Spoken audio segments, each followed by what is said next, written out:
2025 में भी कुछ गवार मर्दों को ऐसा लगता है कि lifting weights will make a woman look manly. पहली बात, इस चीज को हमेशा के लिए अपने दिमाग में डाल लो, अगर किसी लड़की ने तुमसे एडवाइस नहीं मांगा है तो उसके डीएम में जाके अनसॉलिसिटेड ज्ञान देना बंद करो, थोड़ी सी तमीज सीख लो और अपने माँ बाप का नाम रोशन करो।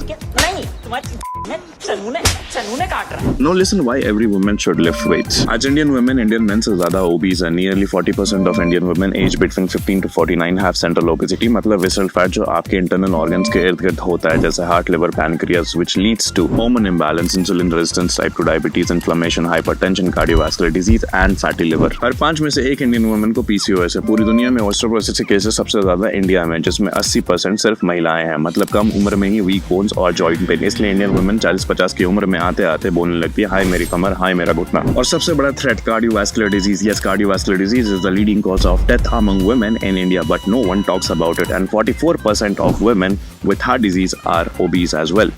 Women, it's real. Heart attack is not a men thing. अब बात करते हैं मेंटल हेल्थ की। इंडिया में फीमेल सुसाइड रेट्स पूरी दुनिया की एवरेज से भी ज्यादा। 37% of women committing suicide in the world are Indians. एक national emergency but no one talks about it. ये सारे स्टैट्स बहुत ज्यादा स्केरी हैं और सोल्यूशन बड़ा सिंपल, लिफ्ट हेवी वेट्स यानी strength training. It improve insulin sensitivity, boost mental health, reduces the risk of breast cancer by 20 to 30%, reduces the risk of cervical cancer by 30 to 40%, strengthens bones, balances hormone and many more. Women produce 1/10 to 120 the testosterone of men, and that's the hormone responsible for big bulky muscle. तो unless आप steroid ले रहे हो, आप she Hulk नहीं बन पाओगे। I am sorry, Babu. तो अगली बार कोई चोमो unsolicited advice दे तो उसे बोलना, why should boys have all the fun? And if lifting weights make women look manly, then not lifting weights make men look like